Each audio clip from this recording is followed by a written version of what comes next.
आता मी तुम्हाला मनोहर बनवून दाखवणार आहे. शिळ्या पोळ्या उरल्या असेल तर भाजी वगैरे करायचं काम नाही. मनोहरसाठी लागणार आहे 4 पोळ्या. त्यात मी थोडा भात पण टाकते.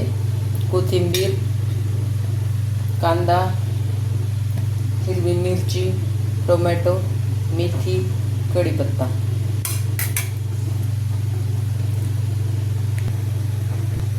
याच्यामध्ये तुमच्या आवडीच्या तुम्ही भाज्या पण घालू शकता, पत्तागोबी, फुलगोबी.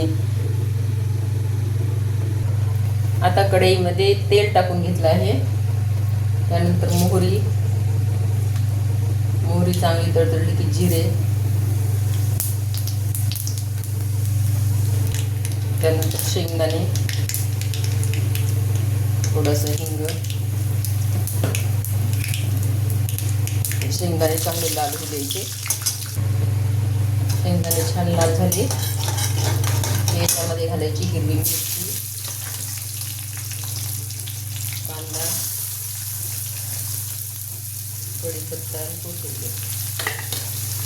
कांदा छान तांबून भाजायचा. कांद्यामध्ये मीठ घालायचं म्हणजे कांदा लवकर भाजतो. चवीनुसार मीठ.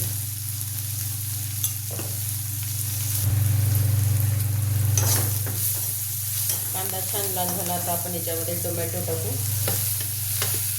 आणि मेथीने एकदम छान तळून गेला.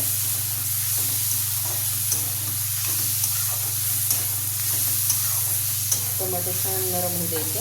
नंतर मग बेसिक मसाले टाकायचे. टोमॅटो छान शिजत आले. आता याच्यामध्ये लाल तिखट, काळं तिखट, थोडीशी हळद एकदा परतून घ्यायचं.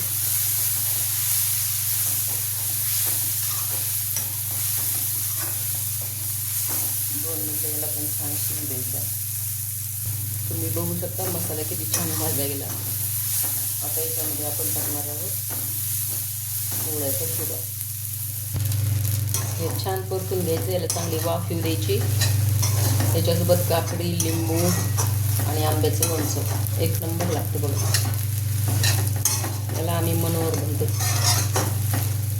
संध्याकाळी भाजीचा कंटाळा आला की मनोहर छान लागतं. काहीच करायची गरज नाही. अशा प्रकारे आपला मनोहर खाण्यासाठी तयार आहे. हे बघा आपला खाण्यासाठी गरमागरम मनोहर तयार. याच्यासोबत लिंबू, काकडी आणि लोणचं एक नंबर लागते आणि पोटही भरतं.